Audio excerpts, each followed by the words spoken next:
Since you're hating and you're waiting just to see me bust, I'm from the desert, nigga, stomping and kicking up dust. I'm from the desert, I will pop you and drain you like pus. I'm from the desert where they cut you and chew up your guts. I'm from the desert, nigga, I don't know who I can trust. I'm from the desert where my Glock and 2 clips is a must. I'm from the desert where the cop and the crook is in touch. I'm from the desert, nigga, all you can see is my dust.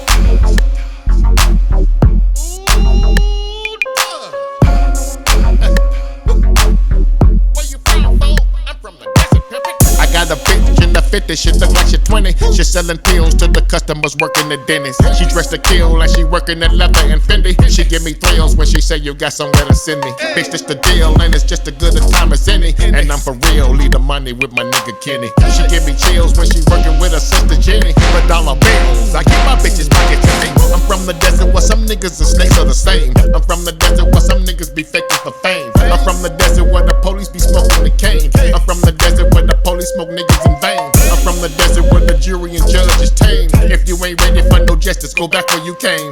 If you think your life is precious, you better refrain and keep your hands where they can see them in Jesus' name.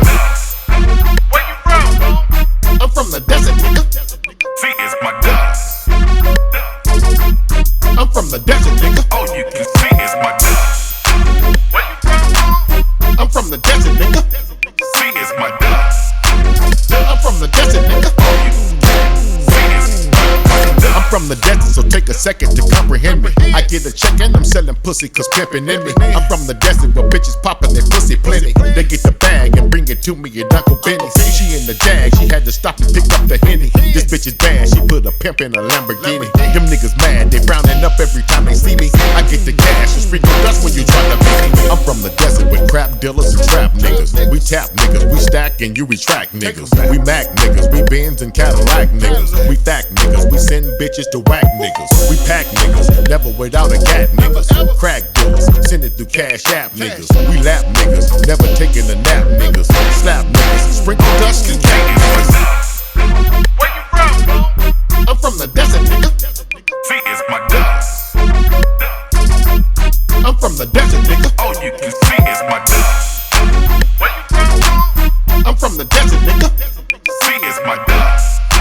I'm from the desert, nigga. All you can see is my dust. We some gangsters from players from Vegas, what you expect? Come feel that culture effect. It's from the north to the west, it's from the hood to the jets, it's from the dust to Donna. You don't want no problems, our problems. We keep them llamas on mamas. For out of towners that doubt us, nigga, roll them up like flowers, nigga. Or open carry steak, get a new blicky in hours, nigga. My city devour, niggas, don't make no mistake. And don't forget about the East, BH to the A, A1 great. I'm from the desert, baby, bitch, I'm from the Bay. We get the beat and we gon' whip it like a slave. I get the bitch and I'ma have her getting paid. We ain't playing in these streets, whole city self-made. Cold game, some more oven. Big heat, bitch, I'm carrying the oven. Shit sweet till you burying your cousin. I get it out the bitch or I get it out your mama, nigga. Where you from? I'm from the desert, nigga. See, it's my dust. I'm from the desert, nigga. All you can see is my dust. Where you from? I'm from the desert, nigga. See, it's my dust.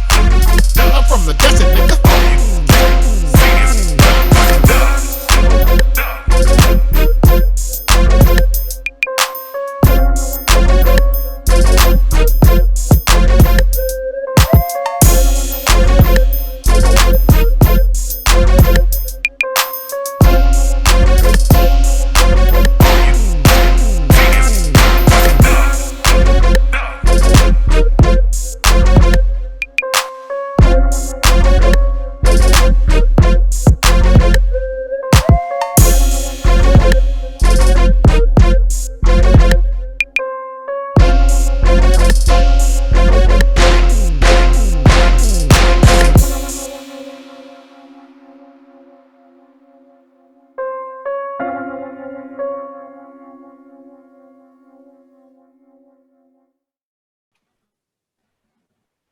I'm from the desert. All you can see is my dust. Yeah, bitches. Welcome to Nothing Sacred. I'm Maxwell Silverhammer.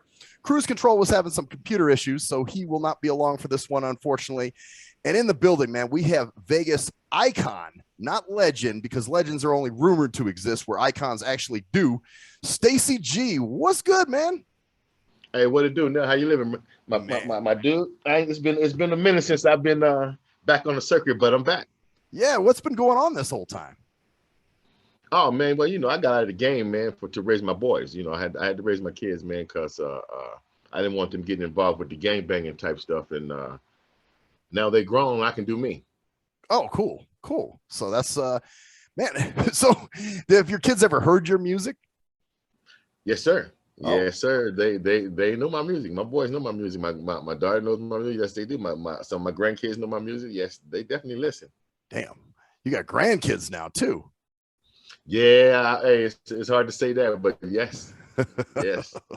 I guess it means we're all getting old, man. So there you go.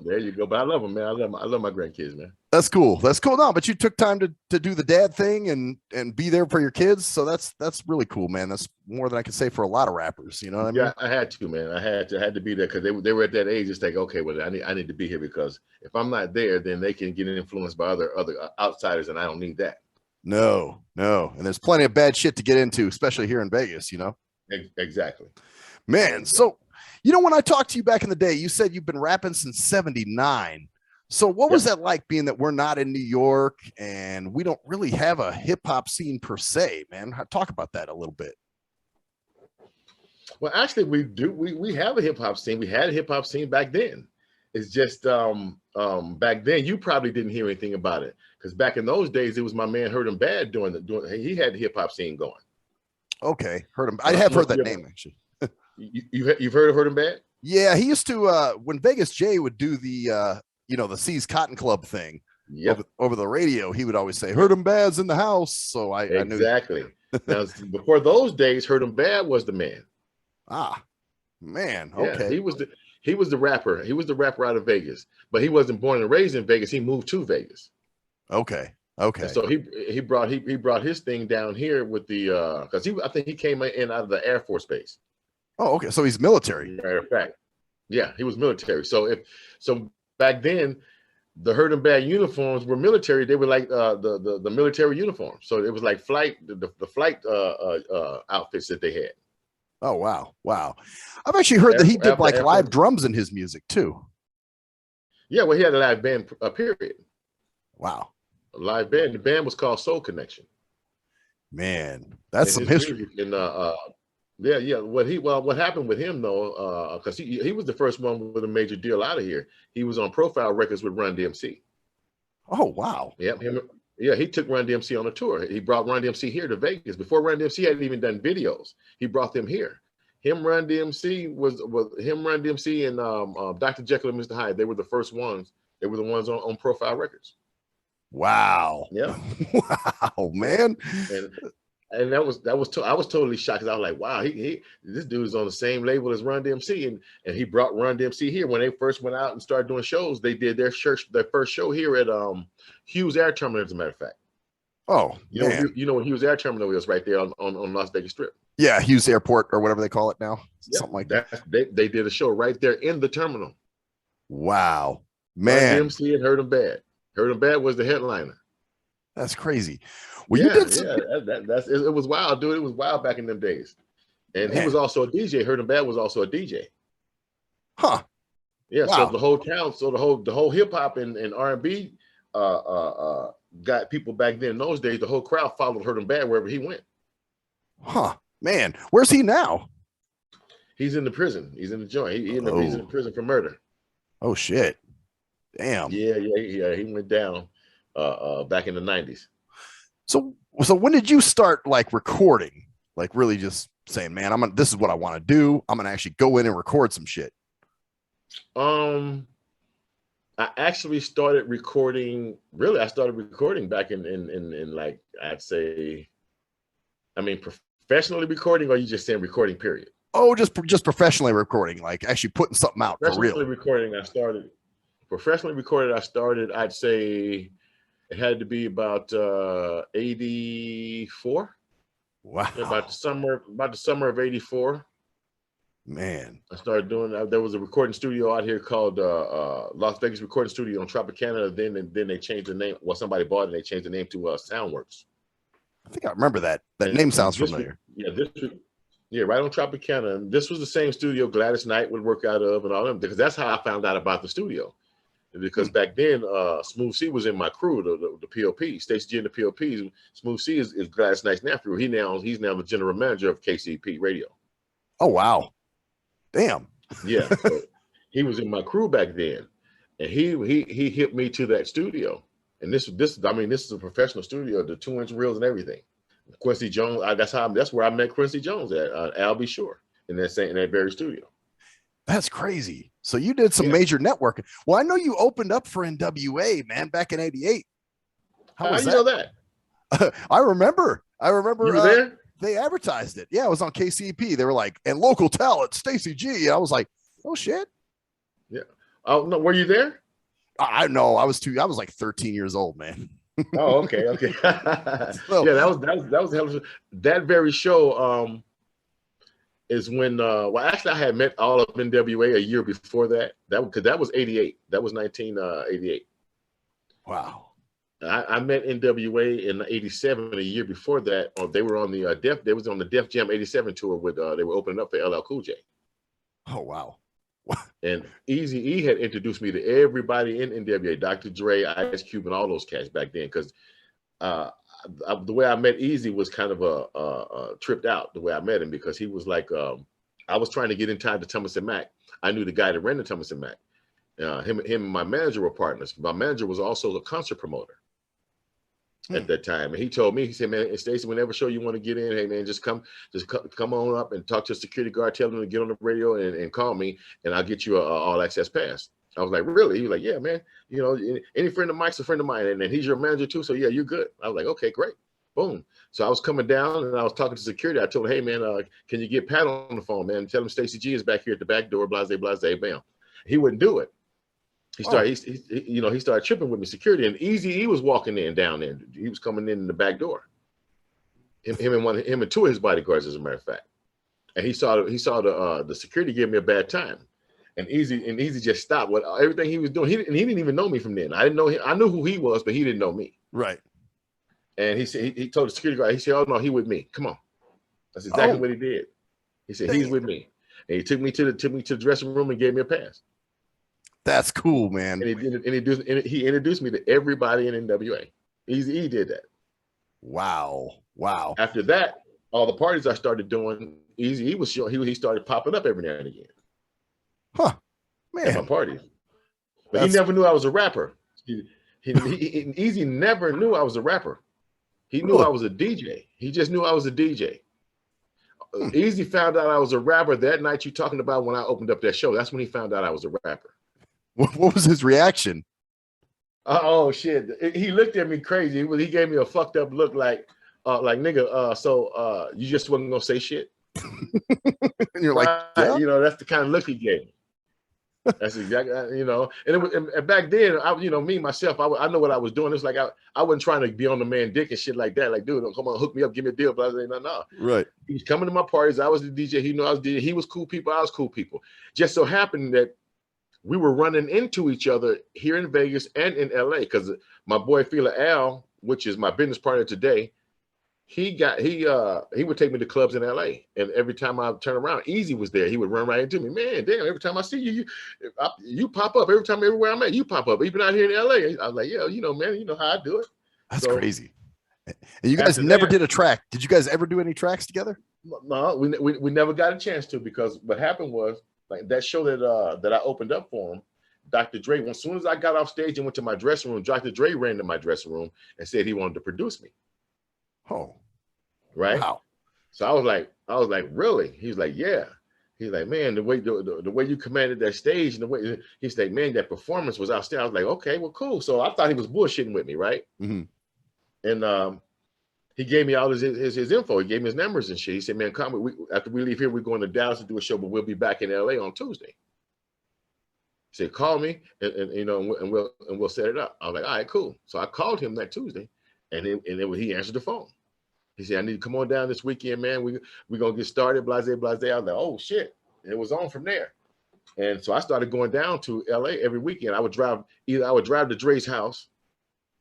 And that really was a house, because he was in the apartment there. Him and Yella was they were roommates.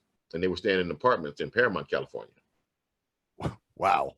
Yeah, and those apartments were called Paramount Apartments, and they was somewhere across the street from Compton. So what happened? So when I was going down there, right, we never actually started on my project. You know, I'm coming down every week and every weekend, right? And I'm telling Dre, I say, well, look, man, I got to get back to Vegas because, you know, I got bills and stuff, and I got a lot of stuff going on there in Vegas because I was also DJing at the Moulin Rouge on Saturday nights. Oh yeah, that's the place that burned down, right? Right, right. I was doing the live remotes up there on Saturday nights. You know, and I was also doing my own parties at some of the hotels on the Strip because we would rent the convention rooms back then. So I was telling Dre, I was like, well, dude, I have to get back. I got bills. I can't just stay here because I got bills. You know, I got a lot. I have a lot of stuff going. But I'm trying to come down and be here. You know, when you tell me I need to be here. And his whole thing, he kept telling me, he's like, man, I just need you to be here. I need you to be here. And then I wasn't a producer, right? Right. So I didn't really understand what he mean by I just need you to be here. You know. So once I started going back to Vegas and stuff started getting on and started getting, you know, really, really busy, I couldn't keep going back to LA every weekend. So I would say to myself, okay, well, I ain't gonna go this weekend. I'll go next weekend. You know, and that happened for about a good month. I said, no, I ain't gonna go down there this weekend. I go next week because every weekend if shit was coming up, I was getting really busy. Right. So when I finally decided to go, all of a sudden Dre and Easy had fell out. Oh. Yeah. That's exactly what happened. So Dre Easy fell out. And Dre left, and I couldn't. He moved. As a matter of fact, he had moved, so I couldn't go drive straight to a spot or nothing like that. So I had no way of contacting Dre. All his numbers had changed and everything. Oh man, wow. So I had no way of contacting Dre no more after that. So I was like, okay, well maybe I'll run into him again. You know, eventually. You know, when he out doing his thing, because I had no way of getting a hold to him. Right. So I came back to Vegas and I said, okay, well now I need beats. I need music. So I had to learn how to make beats myself because I couldn't get other motherfuckers to make beats for me. So that's when I started producing. That's when I started producing and getting serious about it. You know, but actually before that happened, because I had skipped I had skipped some shit that's really major. My boy Fila Al, because I was either standing when I would go down there when fuck with Dre. I was staying at my boy Fila Al's house or my boy Era's house. He grew up in the neighborhood with some of my older uncles. Oh, okay. And he had a spot on Crenshaw and Slauson, and he had a spot in Hollywood. So he would let me stay at the spot off of Crenshaw and Slauson. Or when I would go down there, sometimes fucking with Dre, I would stay at his house with my boy Fila Al. My boy Fila Al, he had Candyman. Oh yeah, Knocking Boots. Yeah, Knocking Boots. He had Candyman. Okay, we were me, Candyman, Johnny J. Johnny J is the producer that produced all the majority of the hits for Tupac. The Tupac, yeah. How Do You Want It and all those. Yeah. Okay. Johnny J produced for me. He produced. If you know about the One Man Riot album, Johnny J did some production on that too.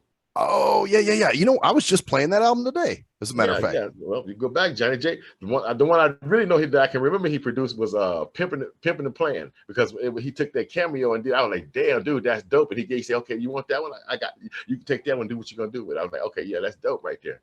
Oh, so wow. Yeah, my boy Fila Al had me, he had Johnny J, he had Candyman, he had TNT, and he also had Big Psych.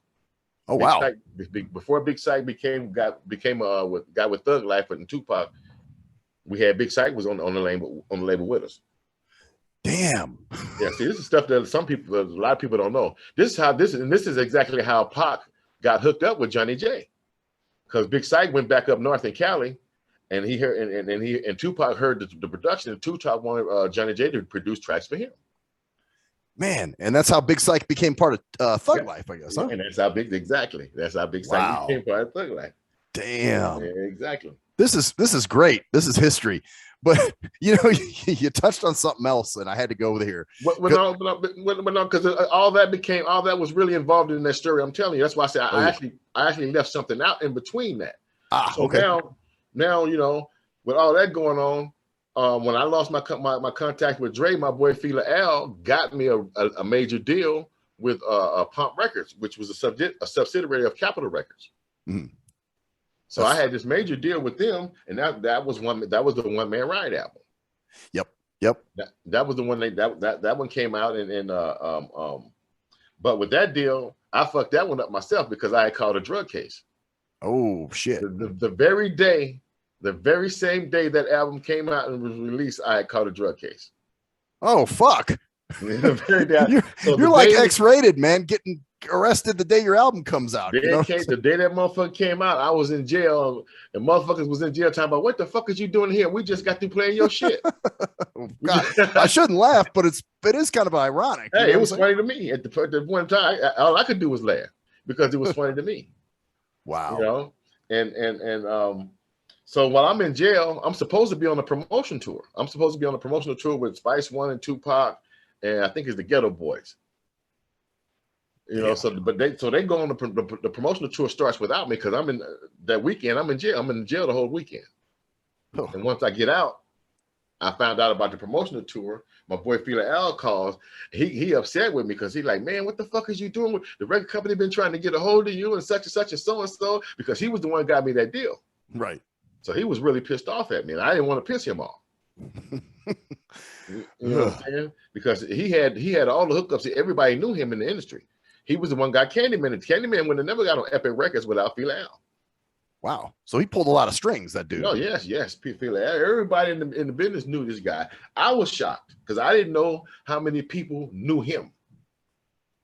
Funny. I've heard you mention his name. Huh? I said, I've heard you mention his name on a few songs, I think. Yeah. So, that's right. Wow. That's right. Fela Al. Candyman even mentioned him in Knockin' Boots. Damn. If you listen to the song, you're going to see him say Fela Al. He named he named a lot of cats, Big Dale, he named a lot of those cats that was in the background that you didn't see. That's crazy. Those were the money men in the back. So you lost. That's so crazy, man. This is fascinating shit. You know what I mean? Stuff you don't know. So so you catch this drug case, you get out, and then now, of course, the promotional tour is done because they can't get a hold of you. That deal, the record company, they shelved me. After that, when they couldn't get a hold of me and find it, and my manager wasn't telling them shit because they were calling my manager. They wasn't calling me. They was calling my manager, but my manager was not accepting their phone calls. Oh, for whatever reason, when I found out about it, I went to him and I asked him, I said, hey man, the record company been trying to get on. Why wouldn't you tell them what was going on? They could have, they would have just probably bailed me right the fuck out right then and there and put me and sent me on that tour. And then they probably would have put one of those publicists on it and put it out in the open to sell more records. Yeah, it would look great, actually. Exactly. And that's what he was trying to keep it a secret from the record company so they wouldn't find out. Oh, my manager. That's why he hit it. That's why he wasn't trying to call them, answer their phone calls because he didn't want them to know I was in jail for a drug case. Oh man, because he thought that would have hindered the deal. Right. He's like, dude, we didn't already sign. Now we signed. And there was no part in there saying that if I get in some kind of trouble, the deal is off. Right. That's keeping it real, man. I mean, damn, you're rapping about the shit, and now it happens to you. So I mean, that's wow. Right. So that's what happened to that deal. So after that, when I lost contact with Dre, I was still in contact with Fela Al. But now I'm in Vegas, they're in LA, I need a producer. So now I had to start learning how to make beats. I had to let Fela Al know that I was still serious about what I was trying to do because that pissed him off. Oh, so he felt like you kind of screwed him a little bit. Right, but I explained it to him. It wasn't my fault because I did not know. I did not know I was supposed to be on this promotional tour. Right. Well, you also didn't know you'd be going to jail either. Exactly. It wasn't like you planned it. Exactly. You know what I'm saying? So with that, I said, okay, well, I got to make this up to Al. So now my thing was, I gotta get beats. I need to start on another album. So that's when I started working on Secret Indictment. Wow. I started working on Secret Indictment in I think it was 1990. Oh, damn. Yeah. Because it didn't drop till 96, I want to say, right? 95. 95, that's right, 95. But I started working on it in 1990. And here's why. Because I had to learn how to produce. Huh. You see what I'm saying? Okay. Once I actually started learning how to produce, the songs started coming together like I envisioned them in my head. Because that was one of the things that Dre had told me when I used to go to the studio with him. When I would go down there every day, he would say, "Hey man, if you can get the idea in your head to come out on the tape the same exact way, you got a hit." So you could hear the music. It's just a question of playing it. Exactly. It was just a question of playing. And then so what started happening is I started actually playing. Wow. I would go to it, and people would ask me, well, how do you know? Because some guys that actually produce, there are some guys that play instruments that like the guitar that I don't play. I would call him in and blase, and they would hear my production, and they were saying, "Damn, dude, that's really good." He said, "What kid is it in?" I couldn't tell him what kid it was in, Right? Because I didn't know. You know, right. I'm playing by ear. I'm playing what I feel. You know, Right. I'm not playing. I don't know what the musical shit about it. I'm just playing what I feel. Yeah. And then he asked me, he said, "Well, if you don't know what kid it is, how the hell you know what you're doing?" I say, "Dude, I'm just playing what I'm feeling. I feel it, and it sounds good to me, so I continue." Right. Most musicians, I think Stevie Wonder plays by ear, if I remember right. Well, yes, a lot of them they do, because I can't read music and none of that. I was like, dude, I this is what I'm feeling. This is what's coming out. Man. And then one of my guitar players, he said, "Okay, this is what I'm going to teach." He said, "I'm going to teach you how to find out what key it's in." He said, "Because once you figure out the keys of any song, you'll be able to play anything." Man. That's exactly what he told me. So he started showing me how to find out the key. And then once I did that, it was a done deal. I can basically once I know what key it's in, I can play it. Did you do you play the piano on your because I know on Flow On that there's a piano solo on there that's fucking great. Is that you? Yeah, that's my boy. That's my boy Brett. I call him Brett the Hands. Because we actually did that song in his studio, and he's playing to keep the piano on that for me. Wow. I played the chords, but he's actually playing the solo. Man, yeah, that was great. That's the same guy. Hey, he's a white dude. Dude. This is a white dude, but he used to play in a funk band. Oh, okay. I think you told me he also did the voice on "I'm the whitest white man that you'll ever meet." You know, that's Talbot. That's Talbot. He's another white dude. He's from New Zealand. Oh, okay. Yeah, that's my boy Talbot. Wow. Okay. Yeah. He's another white dude. He's from New Zealand, but he know all his hip hop. He know all his funk. I'm talking about back in the day when I used to go to his studio. Every funk record that you ever could think of, he had it. Man, that's awesome. Yeah, because I used to trip. I'm like, well, dude, what the fuck does this white boy know about all this funky ass music? He got everybody from brass, construction, you name it. He got them. Like the very obscure shit. I was like, I had to ask him. I say, dude, why come all of your? I don't see no punk rock or no hard rock, nothing. You got all funk music. What's going on? I said, how do you know about all this funk music? He started telling me. He said, yeah, man. When I was in New Zealand, you know, we would get some of that funk would come through with George Clinton and all that, and a lot of people didn't like it, but I liked it, so I would go to the music store and tell the guys whatever funk they could get to get it to me. Man. And he would order it, and he collected it all. I was like, wow. And he's a DJ to this very day. He's a big DJ to this very. And I didn't know he was a DJ back then, but he was a DJ. But I thought he was just running a studio and an engineer. Man, no, and a producer, because he's a producer as well. Multi-talented guy, apparently. Yeah. Talbot's he's real good. But Brett, he's I'm trying to see what he's on. I think is it the beginning of Flow On? He's the guy that's saying he's the guy that goes, "This system should be played." There you go. That's him. Okay. I was wondering who that was. That's Brett. Oh, okay. That is Brett. Exactly. That's what I was trying to think of. Okay. Yeah. He was on a few. I think he was also on One Man Riot, right? When they said, "This time we got you, bastard." Because we actually did that whole album in Brett's studio. Okay. They only gave us 30 days to do it. Oh man. The whole album. I was like, and that was one of the reasons I never liked that album. That was the album I didn't like. Really? My very first, that was my major deal, my very first album, and I didn't like it. That was a great album, man. And and that's the funny part. Everybody else liked it. I hated that album. Of course. The funny part is everyone else liked it, but I hated it because I didn't have time to put me in it. Right. That was the reason why I hated that album, because I know if they would have gave me the time I wanted, that album could have been even way better than it was. That's how we're all the musicians are always their worst critics, man. All the time. Oh man, I should have done this because you know what went on. So you just didn't feel right about it. You know what I mean? But us fans loved it, man.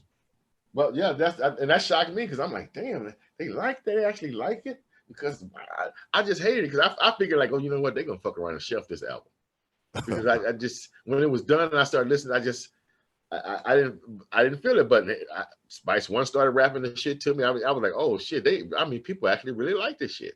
Oh, and then once I started performing it, I started seeing they like it. I said, okay, well, fuck it, I can roll with it. Next time I have more time. That's how I looked at it. I said, next time I have more time. Right. And that The Secret Indictment is a great album, your follow-up album. And like you said, It took 5 years to do. So that's probably why it's so good, because you took so much time to work on it, you know? Well, the first couple of years, like I said, I had to learn how to do production. Right. And once I got into that, and I started gathering the musicians that I wanted to use for that album, it just started. Every song started getting better and better. I was like, okay, yeah, I like it. I'm starting to get a vibe now, you know. And that's how that, because I already had the concept. All my albums, the concept is there before I even start making the music. Okay. So you get a concept in your mind. Album covers and all that stuff is already ready before I even start making one song. Oh wow! So every album I've done, the concept was already there. Man, so you had the cover in mind prior to even doing the lyrics. Prior to even doing all that shit. Wow. The cover was already in my head. Well, speaking of Secret Indictment, man, I think we're going to jump into Pop with the 9, which you got 44 on. Yep. And so we're going to jump into that real quick, and we'll come back and talk to you here in a second. Okay. All right.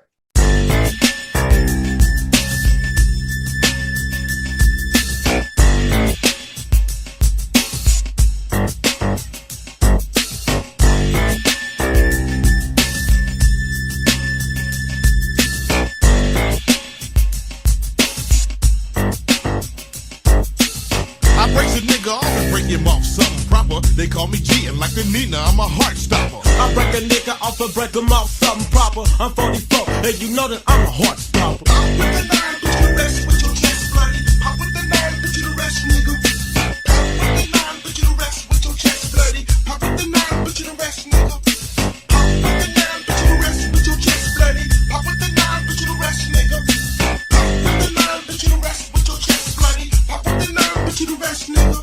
It's 1995 and these jealous niggas steady tripping. I'll take a nigga's life is do or die if he gets me slipping. I got a fully loaded clip, so don't be trying me. Rolling with my strap up in my motherfucking dynasty. I got a killer on my team for you punk snitches. I'm the pimp, the max, the player for you bitches. I got every motherfucking body hating me. You'll get your face cracked for fucking with the G. I'm studying making money and you player haters hate it. If I kill a nigga, it'll be premeditated. I gave a motherfuckers tripping at a block party. When I left, I just left a bunch of dead bodies. Niggas study tripping and they get their ass killed. Haters wanna see my brains on the windshield, but I bust first and leave their body full of holes. At your funeral, I bet they keep your casket closed. Pop with the 9, put you to rest with your chest bloody. Pop with the 9, put you to rest, nigga. Pop with the 9, put you to rest with your chest bloody. Pop with the 9, put you to rest, nigga. Pop with the 9, put you to rest with your chest bloody. Pop with the 9, put you to rest, nigga. Pop with the 9, put you to rest with your chest bloody. Pop with the 9, put you to rest, nigga. Trippin' ass motherfuckers never stand a chance. You fuck with me, now I'm fucking with a dead man. Pop with the 9, put you to rest with your chest bloody. My trigger's stronger than me. For you, buddy, I beat them jealous motherfuckers till their head swell. Quick with a pistol, so my niggas call me Josie Wells. You shoot and miss, you better catch me with your second shot, cause missing twice is how the last nigga got dropped. Pop with the 9, put you to rest with your chest bloody. Pop with the 9, put you to rest, nigga. Pop with the 9, put you to rest with your chest bloody. Pop with the 9, put you to rest, nigga. Pop with the 9, put you to rest with your chest bloody. Pop with the 9, put you to rest, nigga. Pop with the 9, put you to rest with your chest bloody. Pop with the 9, put you to rest, nigga. I'm fucking out these motherfuckers with my Nina Ross. You be laying in the puddle of blood that you lost. I'm with a gang of motherfuckers up for critical. The pistol leaving niggas crippled like a retarded hoe. I leave your brain in the fucking street marinade. Blowing fat off the chest with the bullets penetrate. Niggas will die quick when I pop it with the double lip. Shut him in his chest cause he struggle for some oxygen. Get the round pump stop from them buckshots. Niggas are up and jumping, laying in the fucking box. Shut him in his dick and his blood running down his pants leg. Put the gun in your mouth, bitch, your motherfucking life you dead. You fucking duck when I touch this hollow point.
Pop with the 9, man. Okay, so talk to me about the Ace in the Hole guys, man, because they were all over that album. Oh yeah, man. That, as a matter of fact, my Ace in the Hole guys, those guys, oh man, they started getting in trouble too, man. As we started getting ready to start their album, every time somebody was going to the penitentiary. Oh shit! it was like I was like, oh shit, here we go. Because all those guys were young. I mean, when I say young, they were still in high school.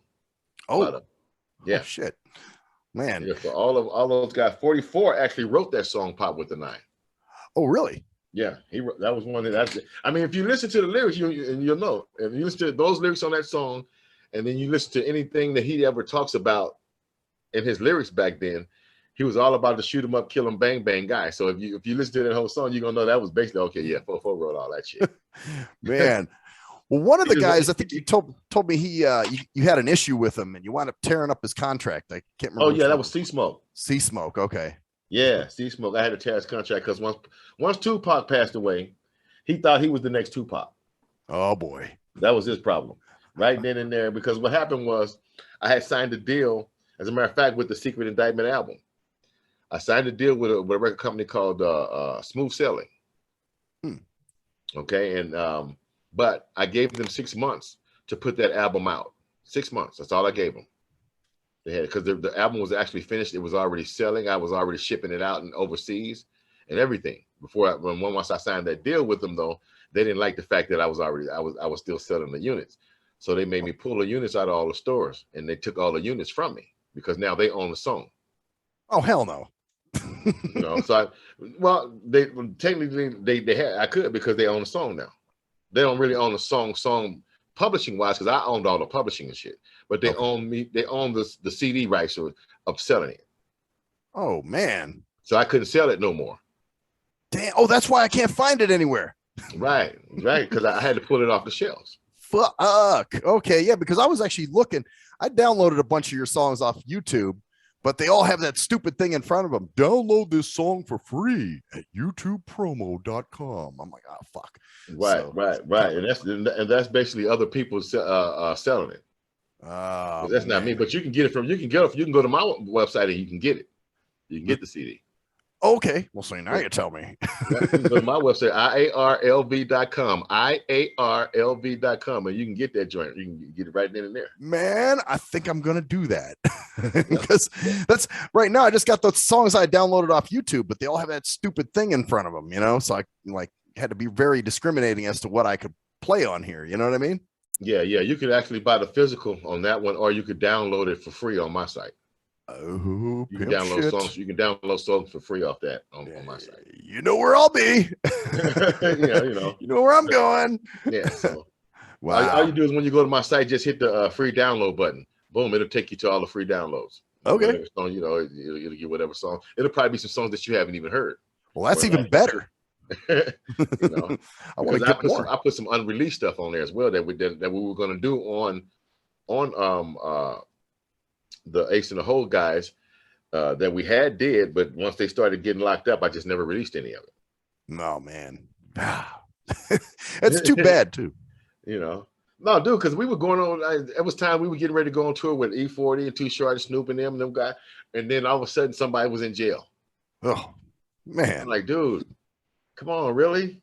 Yeah. Like every time we was getting ready to go do a show or something, somebody was on their way to the penitentiary or somebody was in jail. Oh, shit. Yeah, because I think they only did one song with you on Desert Storm. No, they actually did. Well, not all of them together, but it was I split them up on Desert Storm. So they did a couple. Okay. On Desert Storm, but it was just I might have one artist on there on a song with me, or two artists on a song instead of all of them. Okay, yeah, because you guys were like a group on the Secret Indictment. On the Secret Indictment, I had them in as a group because that was like I said, my whole thing was. Back then, I was trying to get out of the game then. Huh. I was trying to get out of the rap game at that point. My thing, not get totally out, but bring them in so I could just be behind the scenes with those guys and push them and not push Stacy G. So you weren't really, you wanted to be more of a producer, kind of play the background. Right, just be behind the scenes and let those guys go out. And because they were young, they were, like I say, all these guys were coming. Some of them coming out of high school. Some of them were just got out of high school. Oh man! So they were young. You know what I'm saying? So my thing was, okay, I could groom them because now I got these guys with me. They've been through artist development. Right. Because they're not just rappers just out there rapping now. Because I tested them out before when I got with them. I had them go do talent shows and all that, and I would be in the audience. And sometimes they didn't know I was in the audience. Okay. So I just wanted to see how they would perform on stage and if they could. Right. Engage the audience reaction too. Right, exactly. So I would go out there and I'd be sitting there looking, and none of them they had no crowd control. They knew they had never been on stage. So these are all the things that I needed to know. You know, because from there you can work with. I didn't perform. My very first show that I ever performed was with Egyptian Lover and O'Brien. So you know what I'm saying? I need to know if these guys can go out there and stand up to the competition. Oh man, and that was way after Egyptian Lover too. By that time, when they were doing it, exactly. Because I was still in high school when I did the Egyptian Love and O'Brien show. You know. Yeah. So I was still in high school. So you know that was way after. That's what was I gonna say, man? Do you still work with DJ Crossfade? Yes, I do. Yes, I do still work with Crossfade. He's as a matter of fact, he just we had a meeting out here at the rec center. And I was talking to a lot of the up and coming artists and DJs and stuff, and trying to find out why they're telling me that they don't get radio play, or the DJs don't play their music in the clubs and stuff like that. So I was trying to find out why. You know, I'm like, well, then I never had that problem. They would play my stuff. The radio plays the radio playing my new shit now. Oh, you did your you did a thing for them. Remember that 88.1? Remember back in the day? Yeah, exactly. I did, but I did one before that. When I first got on the air in '84, I did one called the KCEP Roll Call. Oh wow. That's what got me my actual mix show on KCEP. Okay, so you were a DJ on KCEP for a while then. Yeah. I was still in high school when I was a DJ on KCEP. Damn. I was still in high school. So I was kind of a high school celebrity DJ. And that's how I took the Hurt 'em Bad following. Because he had the crowd following him, but I took it over because I was still in high school. So I would ditch school and I would pass my flyers out. I would go to all the other high schools and stuff and pass my flyers out. Hey, Stacy G over here, Stacy G in the POP. We're going to be here on such and such Friday night. Are we doing such and such homecoming? Are we doing this and that? You know, so everybody was coming. Man, this is history. I'm loving this shit. Yeah. And I did and once I did that, the KCP, they let me do the first Teenage Live Remote. Oh. From a club, and that was at the Heritage Hall, right on the west side, right on the Owens and 8th Street. Okay. And believe me, all them white kids started showing up. The police didn't know what to think.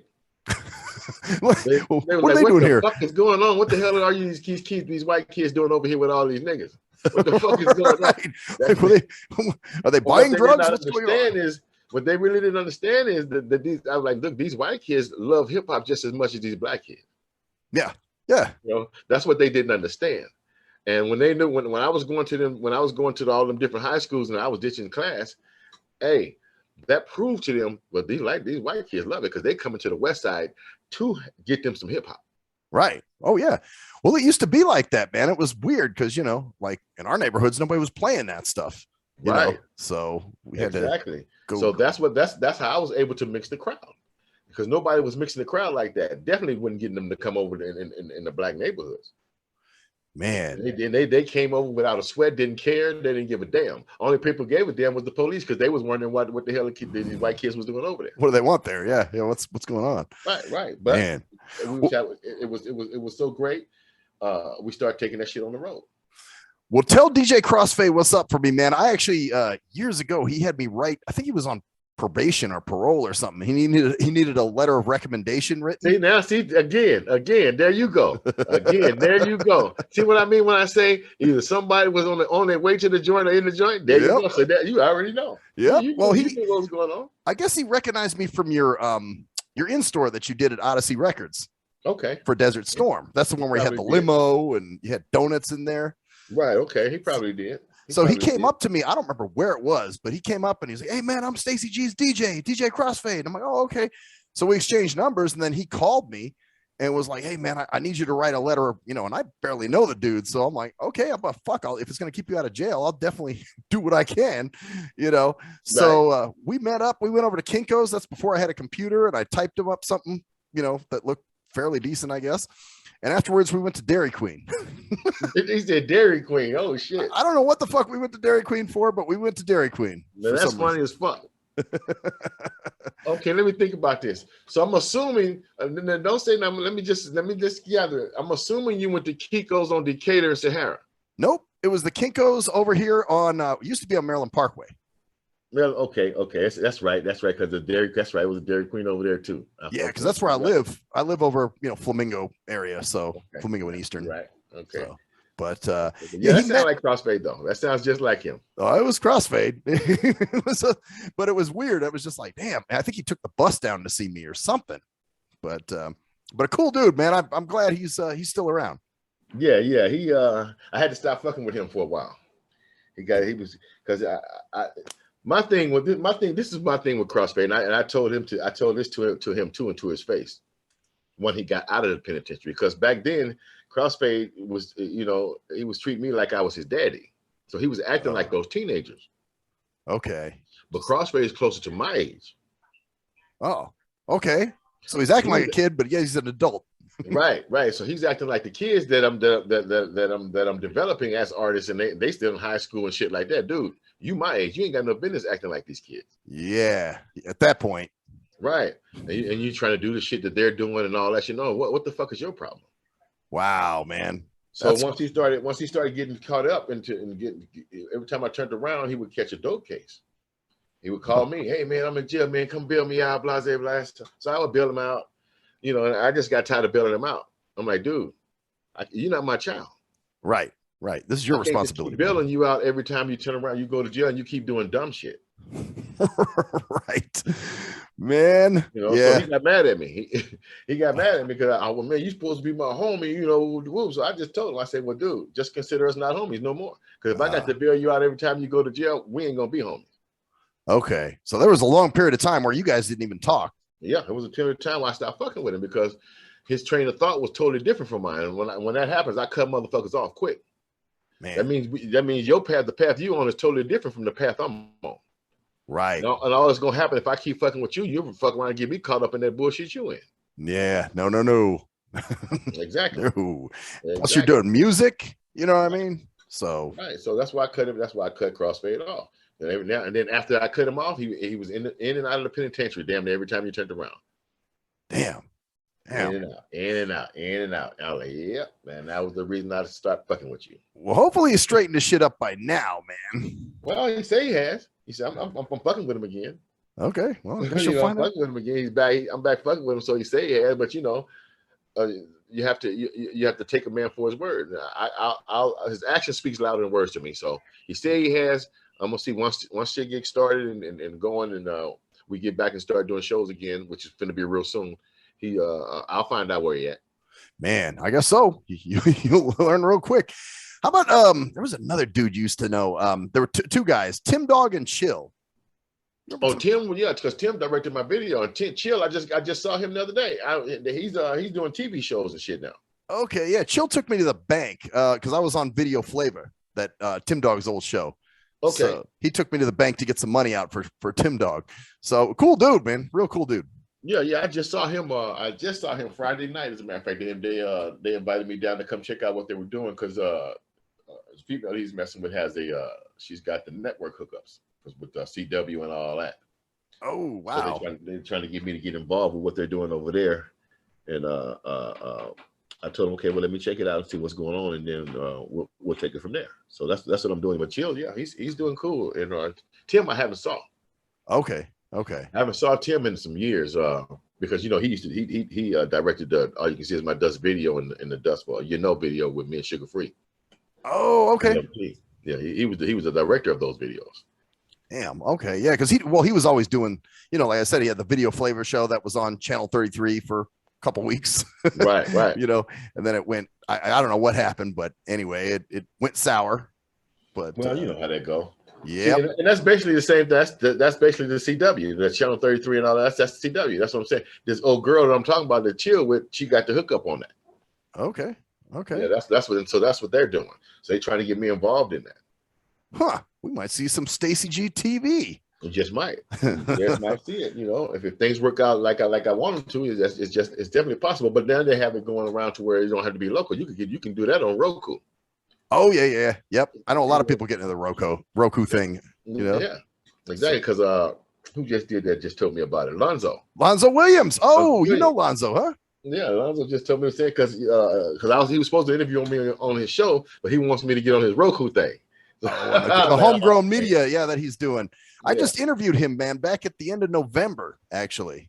Okay. So I was actually going to talk to you about linking you up with him, but it sounds like you already know him. Yeah, I got Lonzo number right here. Okay. Yeah, because Lonzo, my boy, my manager today and business partner, Fila Al, go way back.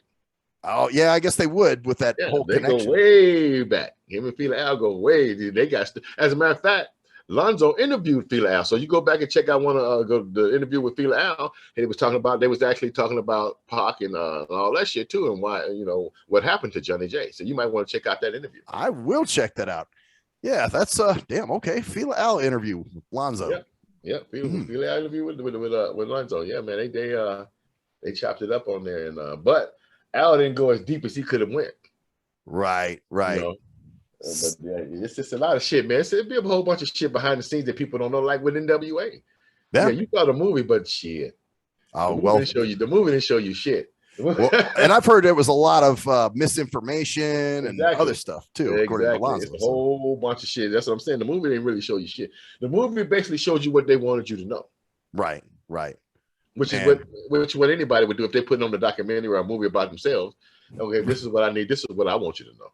The best stuff about you. Yeah, exactly. I'm not gonna tell anything bad. Throwing some few drama and shit, pieces in there, but you're gonna basically put the best shit in there. Right. The things that are obviously you do that you don't mind people knowing about. Yeah. So, exactly. Man. So yeah, man, you need to check that one out with Lonzo and Al. I will definitely check that out. So then you dropped the Desert Storm album. That was in like 99. 98. Or 98? Okay. But actually, you're right, 99. The single came out in 98. That was All You Can See Is My Dust. Yeah, All You Can See Is My Dust. And then, because I remember you doing the in-store, like I said, that was in 2000. Yep. And remember you had the limo out there, and I said, hey, man, you got this limo outside? And you're like, well, I got to make it look good. Exactly. Because that was right before because we were on tour with LL Cool J and the Bone Thugs and Harmony and all that. And when we got here, LL didn't want me to perform. Actually, that leads me to another question. So you said you were about to go on tour with LL, right? Right. But you dissed LL back on Prove It. Yeah. What happened? What caused that? That was just me fucking off, getting involved with fucking around with him and Kumo D. Because I was more of a big Kumo D fan. Okay. Don't get me wrong, I was an LL Cool J fan battle wise, because LL, when you take LL shit and you battle with that, you can fuck niggas up. Okay. Especially that battle anybody, I don't care. I used to, when I was DJing, I was fucking that. Niggas was like, God damn. Because back then I smoked cigarettes. I would smoke cigarette and blow O's. I would do all kind of tricks and 360s on the turntables, and they would see me doing that. Man, they would be like, God damn, they used to call me the cigarette man back in the day, back in the 80s. Oh, wow. When I was DJing at the AD guy, they would call me the cigarette man over there. That's crazy. Yeah, dude, I'm telling you, LL had the best battle record. The best, him and Run DMC, they had the best battle shit. So you just said, fuck it, I want to get involved. See what happens. That wasn't even a personal thing, because I didn't even know LL like that. Right. That was just me trying to get in back in them days. That's wild. Well, you know what? It's funny because, you never know, man. It could have been a personal situation or, whatever. Yeah, no, that wasn't. I didn't even know LL. Hell, you even called him a homosexual. On this. Hey, but here's the thing. LL probably heard that shit. He never said nothing about it to me. Oh, so he's never. Yeah, so you don't even know if he's ever. But he could have heard that shit, but because he wouldn't let me perform. And the reason he wouldn't let me perform here though is because of the pyrotechnics in the show. Oh, okay. He didn't have pyrotechnics in his show, but I asked the promoter. I was like, dude, we in Vegas, man. I want to blow some shit up. Is it cool if I put pyrotechnics in my show? He was like, oh yeah, sure, go ahead, let's do it. Oh wow. Because it wasn't costing him no money. Right, You know right, what I'm saying? So he was like, yeah, go on, yeah, shit. It just make his show look that much more better. right, right. You know? Oh. And the same guy that was promoting the show, he owned Club Utopia. Dave, my boy Dave. I remember Club Utopia. Yep. Yeah. He was the promoter of that tour. Damn. You know, and because what happened was I had did All You Can See Is My Dust. I shot the video in his place. Oh. So all those different scenes that you saw would look like crap tables and all that shit. All that was at his place. Well, I rented all that shit. Oh wow. So you went into Club Utopia and just kind of rented it out for yourself. Like here. No, he gave it to me. Okay. He didn't even charge me. Oh, nice. No, he didn't charge me. He charged me the second video, but the first video, the All You Can See My Dust, he didn't charge me at all. Oh, okay. Okay. You know, man. But Well, yeah, you did. He told me I could do it, so I was adding the pyrotechnics, and then when the firemen showed up to set everything up, LL got pissed off. Oh, he was like, oh, well, this motherfucker. I don't have pyrotechnics in my show. What the fuck? Why should he have pyrotechnics in his show? So I said, okay, well, fuck it. You know what? I just do my regular show. I don't need the pyrotechnics. I thought it might have been cool. It's his hometown, you know. Right, right. He didn't want to be showed up. Oh, so that's what it was about. Which is understandable. But from the way I saw it, and the way everybody else saw it, that was on that tour. Man. Thugs and Harmony was the one everybody came to see because people were leaving when LL was coming up. Oh shit! Really? Yeah. Damn. Because you got to remember, back at that time, LL wasn't the shit at that point. No, he was getting a lot of radio play. Yeah, he was still playing. You know? He was getting a gang of radio play. But if you walked outside, what was they banging? Bone Thugs and Harmony, Dr. Dre, and all that shit. They wasn't banging E40. They wasn't banging LL Cool J. Wasn't nobody riding around in their car banging LL with their booming system. That's true. He was more radio. He was more radio. All he was getting was radio play. That's what I'm saying. And wow. you know why that was? That's Def Jam. Oh, yeah. You know what I'm saying? Def Jam gonna get that publishing, so they're gonna make sure they get radio play. Right. We want to make sure our money's worth, you know. Exactly. So LL wasn't selling like he was used to sell. Don't get me wrong. At that point in time, back in 188, LL wasn't selling. That's why he moved on over, because he knew that the time had came. That's when he came out with the GOAT and all that shit. Yeah. You know? And don't get me wrong, LL was a bad boy, because I mean, that nigga was, to me, he was like the coldest battle rapper. Oh yeah. You know? LL was. So I never really, I had no hard feelings with LL. That motherfucker was just dope. LL was just dope as shit. You can't deny that. Like I said, I just got in that game because I figured, let me get in there and maybe I can start some shit. Well, you know what? That's him and Kumo D was more personal, but mine wasn't personal. Right. Yours was just like, I'm just gonna diss him because right. That was it. It wasn't personal, but it is what it is. But yeah, man, back in those days, you did what you did, and you never really kept personal because you never really knew who that rapper was. Yeah. Well, that's true. It's before the internet, so exactly. Those people are like non-existent, damn near. Exactly. Like difficult. Exactly. Man. And when he came to town, I met him. He was cool people. Huh? Yeah. When he came in '87, that's when I met him. I met him in '87 when he did that show, the Def Jam '87 tour, and Easy. I met a gang of people that very day, a gang of artists that you know that I'm pretty sure you love that very day. Wow. And the first ones I met that very day was Public Enemy. Oh wow. Chuck D and Flavor Flav. Man. In 1987. Them was the first people I met up at Thomas and Mack. Because like I still remember I told you I was going up there to talk to Pat Christensen. Right. He was running the Thomas and Mack. But as I got there and I was going downstairs to the back, I ran into Flavor Flav. Oh shit. And Flavor Flav, they got left. They were supposed to be going to Channel 5 for an interview. Well, they got left at the Thomas and Mack, him and Chuck D. Oh damn. So I gave them a ride back to the hotel, and they were staying at the Dunes at that time. That's crazy. You had them in your car. Yeah. They was in. I drove them to the. But I had a bunch of motherfuckers in my car. You'd be like, I took motherfuckers to my house and smoked weed with my mama. Oh wow. Oh yeah, they tripped the fuck out. Hey. Damn. Yeah, I took them niggas to the hotel, And the man Chuck was talking, and I was asking him what I got to do, back. I said, dude, what I got to do to, so I can to blow up. But Chuck just started telling me, dude, you gotta sell yourself. So he started lacing you. Yeah, he started hitting me with the game. But even though I already kind of knew it because I was basically doing that already, selling, but I was basically just doing it in Las Vegas. Right. You know what I'm saying? Yeah. But that doing it in Las Vegas, like I was doing it, got me to know who he was.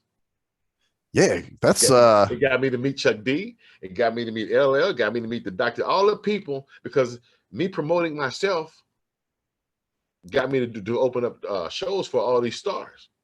Right. Well, you and maybe like one or two other Vegas people have really seemed to branch, like to get out of here. A lot of people, you hear Vegas stuff and it just kind of hits the wall. You know what I'm saying? Well, because like I said, they don't go out and network with the others. Yeah. They seem to think all they need to do is what they're doing here in Las Vegas, and that's it. That's the only thing that matters. No, you got to get the fuck out of Vegas. Yeah, absolutely. Get to know these other guys, network with these other guys, see what it's going to take to get these guys to do some shit with you and all that old kind of shit. Because that's what I was doing. Even though I was doing my thing here in Vegas, but what was I telling you? I was on the label. I was on a label with Johnny J, Candyman, because them niggas came down here. Right, to perform. They came down here to perform. Fela Al. This is before Candyman had even blew up. Candyman wasn't shit. I blew Candyman up in Las Vegas, and that's what I tell Al to this very day. I say, nigga, y'all didn't give me no plaque. Where the fuck is where's my platinum plaque at? I'm the motherfucker that blew him up here in Vegas. Right. They couldn't even get radio play until I played it. Damn. This is how I met Fela Al. They was coming down here he brought them down here to promote him.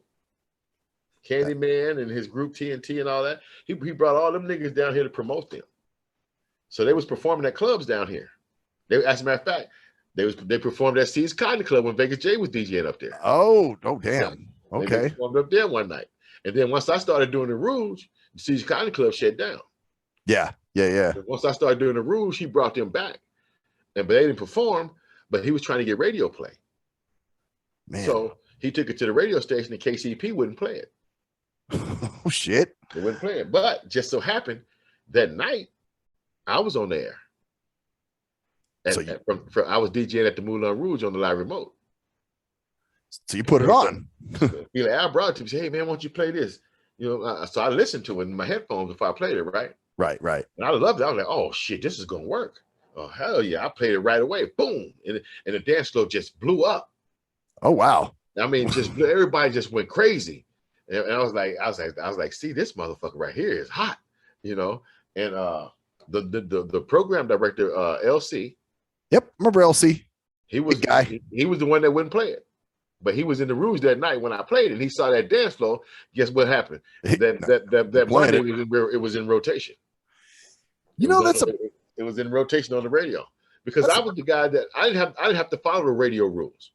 Yeah. Because you were, I'm the DJ. I'm not on the air every day. Y'all do that shit. I'm in the club. Right. Only radio rules I got to follow is don't let no cursing come in. Right. That was the only thing. That's the only radio rules I got to follow. Man. So I was able to play anybody's shit if I wanted to. If it sounded good to me and I liked it, I'm gonna bang it for you.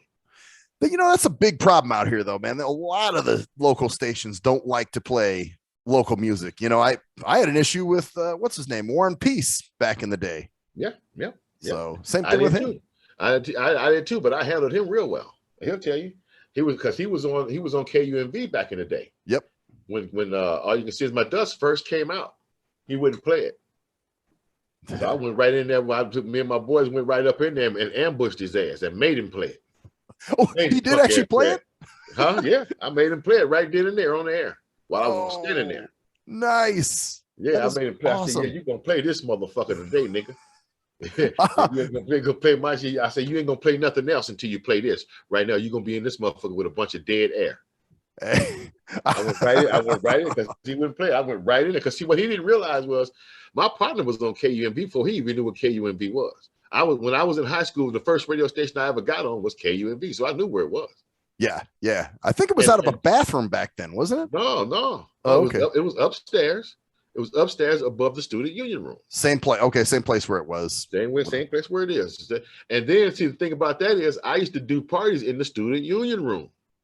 Oh, that motherfucker used to be on pack. It used to be full. This is back when Greg Anthony and them was going there. Damn. Yeah, I used to have that motherfucker on full. Boy, that student union room, man. That was the first time I ever did 4 turntables by myself. 4 turntables? 4 turntables in the student union room. I had 4 turntables hooked up. And it was the first time I showed everybody how to do 4 turntables by my motherfucking self. I worked 4 of them. That's amazing. Fucked them up, dude. That was fucking motherfuckers up. But I practiced that shit at home first. Well, yeah. I never took nothing out and did it in public before I did it at home first. Right. Once you realized you could do it, then right. You knew, I'll go ahead and knock this out. Then knock this out, exactly. And it fucked everybody up. Man, I used to make mixtapes for Greg Anthony and Larry Johnson and all them guys, all the UNLV guys. I made mixtapes for all of them. Damn, this is going back. And Greg Anthony, punk ass, I don't even like him no more. Because I went to introduce my son to him. The nigga act like he didn't even know who the fuck I was. Oh, my son was like 10. We was at the YMCA. My son was playing basketball on the YMCA team, and I went to introduce I wanted my son to meet him. And he acted because my son wanted to meet him. And he acted like he was too good. I was like, okay, well, fuck you, nigga. Oh, bitch ass motherfuckers like that now. Okay. And then not too long after that, he got busted on the strip with that cocaine and shit when the white woman the hoe. I said, you gotta see how shit happened. Like that. Hey, karma, man. Comes back and kicks your ass. You're right there. That's why they had took him off of the NBA thing for a while. For a while there, he wasn't on there. And that was because he got busted on the strip with that dope. Damn! Wow! They had to let that shit die down before they could bring him back. Yeah. Oh, I'm sure. Yeah. That's what that was all about. But yeah, after that, I like fuck. And the fucked up part about it, nigga, you came out the same neighborhood as me. Oh, so you guys grew up together? Yeah, we was like best friends. Oh, that's real fucked up. Back in the day. We used to go to Greg Anthony's house, man, and his mama would be at work. We could go over there and eat up all that nigga food. We go, damn. And then we already knew he's a hell of a basketball player because when we played in the neighborhood, we played basketball in the neighborhood, right across the street from their house. That's crazy, man. And everybody played basketball right across the street from Greg Anthony and them house. Yeah, it's great to watch somebody act brand new, right? All of a sudden you see it. Exactly. And it's like, okay, it's like that. But cool. But the fucked up part, like I said, we grew up, come out of the same neighborhood. And dude, I used to make mixtapes for you. Yeah. Well, I mean, you guys were hanging at each other's house. This isn't like you're a guy that went to school with him and maybe he forgot, Exactly. That's exactly. And when he did that, my son wanted to meet him. I was like, oh, okay, well, you know what? Fuck this nigga. I don't even like this nigga no more. Man. Because he made me slap him. Yeah. Did you actually slap him? Nope. He would have made me because I couldn't do that in front of my son. Oh, yeah. That's true. Your son's there, so it's kind of. My son's right there. I couldn't do that. And then all the people in there, it was the actual game we were at, Oh, okay. At the YMCA. So I wouldn't, if it was on the streets or some shit like that, and not in front of all the people and them kids like that, I probably would have. He embarrassed you in front of your son too, man. Because here it was, you're telling him, oh, I know this dude. I'll get you to meet him. And yeah. Right. And then he act like that, like a little bitch. Okay, we'll do this like that. Okay, well then, okay, it is what it is. You go ahead on. We'll meet again. I'm gonna tell you about yourself. Exactly. Man, well, I want to jump into this next track, show some love. Let's talk about that though, real quick. How did you link up with Melly Mel? Again, Fela Al. Oh wow. I keep trying to tell you, everybody in the business knew Fela Al, especially them niggas on the East Coast. All your favorite East Coast rappers know Fela Al. That's crazy. From back in them days, nigga, Melly Mel and Fela Al, Busy B, Fela Al. I met all them East Coast niggas through Fela Al. Man, so that's how that went, because that was great, man. I was like, damn, we haven't heard Melly Mel in years, and here he is now on a Stacy G record. Yep, and that was through Fela Al. After that, me and Melly Mel became cool. Man, he was cool people because Melly Mel was my idol. That's why he was one of the reasons why I'm rapping today.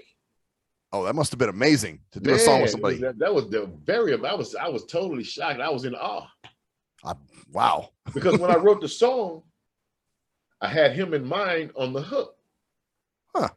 Well, if you listen to the hook in the song, he does that on exactly. I was like, okay, yeah, I need Melly Mel to do that. I told Al, I said, Al, I'm working on this song called Show Some Love, but I need Melly Mel to do the hook. He's like, oh, he said, is that it? He's like, I'm like, yeah, man. He said, okay, I'm gonna hook that up, Nick. Wow. and then boom. A few Man. hours later, he called me. Boom, Nick, I got mail. Mail gonna come down this weekend. Nigga, we gonna hook up. I was like, all right, cool, that works. Wow. Damn it. You know, he hadn't probably done anything in years. You know what I'm saying? Except for maybe some shows or something. He hadn't exactly. And the thing about it is he was happy to do it. Man. You know, we sat down, we kicked it. He was real happy to do it. He real cool people. Mel's real cool people. That's cool, man. That's because and what made me happy about that was because, like I said, Mel was one of my idols, and that was a dream come true for me. Oh, I'm sure. But when I was a kid, my dream was to do a song with Melly Mel. That was one of my dreams. Holy fuck. Not just to have a major record deal, but to do a song with Melly Mel. And you did. And I did. That is Al made 2 dreams come true for me. He got me a major deal, and he made me do a song with Melly Mel. He made that happen for me. So you really can't complain, man. You know what I'm saying? Like, no, you know. I can't. I don't complain about none of this shit when it comes to my music career, because a lot of my dreams did come true. That's cool. It was never really about being the richest guy for me when with the money. Everybody want to be the richest motherfucker. Of course, you want to be able to make money off your music, right? Live off of it. You know, of course, you want to be able to do that. But my dreams weren't that big like that. As a kid, you know, you don't be thinking about, damn, I want to make $150 million, and you know, right. My dreams back then. I'm a teenager. I'm in high school. Okay, damn, I wish I could do a song with Melly Mel, or I wish I could get a record deal. And there you were. You did a song. You ain't thinking about what comes along with that. Right. You know, the monies that could be made and all that shit. All you thinking about, I wish I could get a record deal. I wish I could do a song with this guy or and this girl. You got him on there. That's cool, man. That's real cool. I'll be on stage. Well, DJ, another one, but Al didn't make this one come true. A fan made this one come true. Okay. One of my fans made this dream. I did after that about that was 98 when me and Melly Mel did that Show Some Love. So I'd say 3 years later, I DJ'd a party with Grandmaster Flash. Oh, wow. Yep, on the strip, on the Las Vegas Strip at the Blue Note. Wow. I did 3 years later, and that was another one of my dreams come true. But Al didn't make that one come true. Like I said, a fan made that come through. That was a fan hooked that up. Fan. Huh? He was out here in the 80s. He was coming. He used to come to my parties when I was DJing and doing a lot of parties on the strip in the hotels. That's cool, man. And he called me when I was on the radio at V108 when it was hip hop and R&B. Oh yeah, that was a while ago. yeah. That was like 2001 or something. That was like 2000 to 2001. Yep. He called me when I was on the air. He said, "Hey man, we're getting ready to do it. I'm getting ready to come down and do a party with Grandmaster Flash, man. Stacy G, you know I used to come back." He refreshing me on who he was, and I still to this day I don't remember who he exactly is. Right. You know, well, you met a lot of people. He was refreshing to me on how he knew me. So, oh yeah, man, I used to come to all your parties and such back in the 80s, and you used to do the skate rink and blah. He said, man, I used to love all yours. He said, I'm bringing Grandmaster Flash down, and I want you to be the Las Vegas DJ to DJ with it. Oh, like, really? Damn. He's like, yeah, man. He said, man, really, man, come on, man, what's your charge? So I was like, okay, nigga, this is like a dream come true. I can't charge you no whole money. You make. I didn't tell him that. I'm thinking it in my head, you know. Okay, well, you're making a dream come true, so I'm not going to charge you no whole bunch of money. Right. You making a dream come true for me that you don't even know it. See, that's what it is, man. Once you got a fan, and that's a real fan. Exactly. You know what I mean? Us fans that remember you. You know what I mean? Exactly. So exactly. And that kid, like, and I had to tell some of those young cats that. Yep. Some of the Ace in the Hole cats, because when we were doing shows, and when I would do autograph sessions, they would see ugly women come up or big women and stuff like that, and they would start laughing. Oh, you gonna get that big old bitch your autograph, or you gonna get that ugly bitch your autograph? Hell yeah! I would say, I tell them, I say, see, that's your problem. I say, you trying to look at how somebody look. I don't know. That could be, she might be my biggest fan. She might fuck herself to your music. Right, exactly. She might be helping me reach to 1,000 more fans. Absolutely. You know, so I just had to break that down. So I said, you have to treat all your fans with respect in the same way, dude. You can't be going around here dissing your fans. That's some stupid shit. You guys never done this before, so you don't know yet. But I'm telling you, you see how I'm acting, you see what I'm doing. You need to follow this routine. Yep. Otherwise, it's going to ruin your career. Exactly. You know?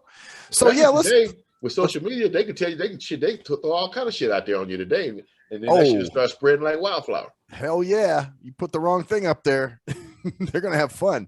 Exactly. But let's jump into this track real quick. Show some love with Grandmaster or with Melly Mel, and we'll come right back and talk to you some more. Yes, sir. Yes, sir. All right. Hey, I'm gonna enjoy this. All right.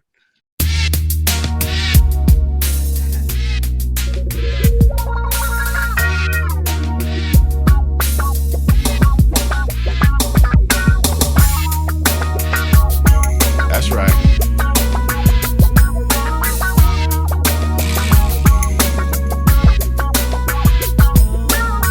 Stop all this tripping. It's time to show some love. Show some love, nigga.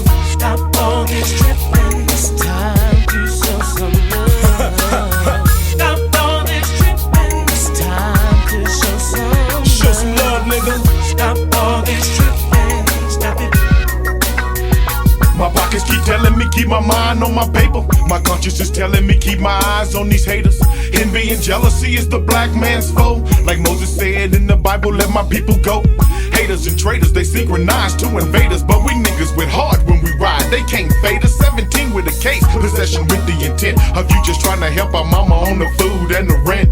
Mama said, son, please stop selling drugs. Hanging on the corner getting high, wasting time with them thugs. But you so hard-headed, not knowing you gonna regret it. It came from her heart cause she was crying when she said it. And now your ass stuck in a tight situation with a dirty urine. You done violated your probation. Now you doing time cause you didn't do what you was told. And you gotta do 3 years before you even get parole. You used to always say that your girl was a winner. And now you flipping out cause all your homies going up in her. Sitting on the yard thinking about her makes it hard. So you kneel and repent and give yourself to the Lord. For real. Stop all this tripping. It's time to show some love. Show some love, nigga. Stop all this tripping. It's time to show some love. Stop all this tripping. It's time to show some love. Show some love, nigga. Stop all this tripping. Stop it. Why we killing each other? Is you scared of your brother? I mean, it's black on black violence. We need to silence the mother. Take a look at yourself, then ask yourself what you see. Is you a fake motherfucker or is you realer than G? Niggas won't ever change, endangered species they claim. And since we lacked in the knowledge, we get crossed out in the game. Ex-cons and felons, drug users and sellers. With our freedom, they compel us into snitches and tell us. If you cooperate, hold up, officer, wait. You got the wrong motherfucker, see, it's been a mistake. Do what you gotta do, cause I'ma do like I told you. I'ma beat this case, I do my time like a soldier, for real. Stop all this tripping. It's time to show some love. Show some love, nigga. Stop all this tripping. It's time to show some love. Stop all this tripping. It's time to show some love. Show some love, nigga. Stop all this tripping. Stop it.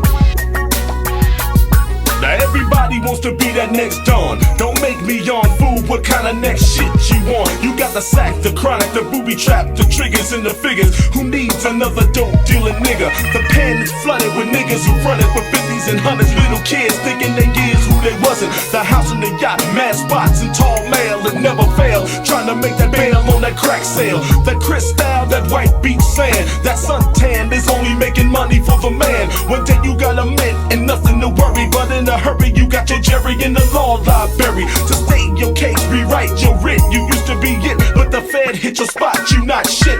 Brought your girl jewels and baguettes, but she left. Now you waiting for your hoe to send you money for your cigarettes. Stop all this tripping. It's time to show some love. Show some love, nigga. Stop all this tripping. Stop it. I'm living life as a sinner, study trying to be a winner, and they calling me a gang enhancement, dope selling ass nigga. Little G's, get your cheese and get out the game before the feds fuck around and get to know your name. Keep your eyes on your homies, I mean your closest, cause when you get to making money, you must stay focused. Turning G's into G's with your other G's can turn your homies into traders with PhDs. Any black man with money will let you know that some of the homies that you gotta let them go. Peak game from all angles and you'll see who's your nigga for life and who's your enemy. Stop all this tripping. It's time to show some love. Show some love, nigga. Stop all this tripping. It's time to show some love. Stop all this tripping. It's time to show some love. You gotta show some love, nigga. Stop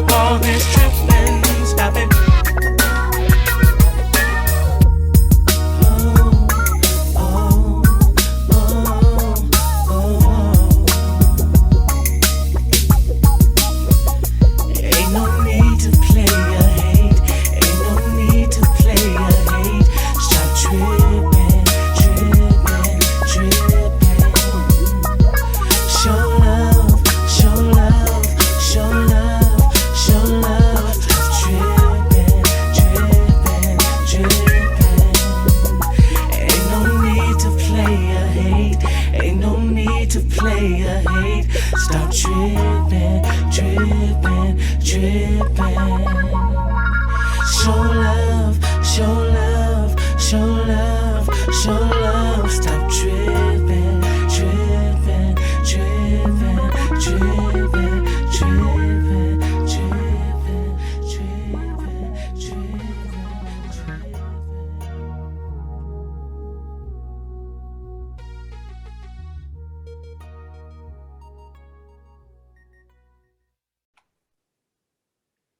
Oh yeah, show some love, man. So what's going on, man? You got a new album dropping here pretty soon, right? Yes, sir. Yes, sir. Hashtag Las Vegas Nights. Las Vegas Nights. And then when's that dropping? When's that coming out? In the April. I don't know exactly the date of April, but I know it's in April. Okay. That's when that's going to be dropping. But the single off of there right now is From the Desert, and that's out right now on all platforms. Yeah, we just played that at the beginning of the show. So go get that off Amazon or Spotify or one of those places. You know? I prefer you to go to IARLV.com and get it. IARLV.com is cheaper. Yeah. Go to your website. Definitely cheaper. So it's airlv.com. IARLV.com. The letter I. It's just it's basically Insane Asylum Records Las Vegas initials. Okay, IARLV. Insane Asylum Records LV.com. There you go. Okay, good. Yeah, because I was thinking AirLV the whole time, and I'm going, all right. IARLV.com. Cool. And you got all your music up there, even like the older stuff? Yep, yes, sir. Even the older stuff, you can go get that stuff. The older stuff you can download that for free. Oh, you know where I'll be going after this. Yep, and it'll be stuff it'll be stuff on there that I haven't even released. Oh yeah, it's definitely never been released, so you'll be able to get that as well. Well, I'm trying to get my hands on all the Stacy G music I can, man, because that's where you need to go to get it at IARLV.com. Okay, IARLV.com. All right, cool, man. So that's some of your future stuff that's happening, which is cool. Yeah, the video is actually going to drop for From the Desert 2 here, I believe this weekend, if I'm not mistaken. Okay. Yeah, because we just finished the video, so I believe this weekend is when that should be dropping. So be looking out for that. Who are those two guys on the track with you rapping? One's from the Bay, I think. Those youngsters, no? You're the second person that said that. He said that in a song. He said, "I'm from the desert, but I'm from the Bay," or whatever he said. No, exactly. But I'm gonna tell you exactly what he's saying. He didn't say he's from the Bay, but it sounds like he's saying he's from the Bay. But like I said, you're the second person I know that said that. So I'm assuming that a lot of people are making that same mistake. Yeah. But he's saying I'm from the Vague. Oh, the Vague for Vegas. There you go. Okay. And actually, the way he's talking, it sounds like the Bay. I'm from the desert, baby, bitch. I'm from the Vague. Vague. Okay. You know what? And actually, I think, was it Murderous Click came up with that? When you hear that Murderous Click? I don't know. I don't know who came up with the Vague, because I always called it the Vago. Oh, okay. Mine has always been the Vago. That's why if you listen to All You Can See Is My Dust and all that, you hear me say, nigga, this the Vago. Where I go, they go. Oh, that's what that means. All right, man. I was slow to catch that. Right. The Vago. Man, Vago. That's wow.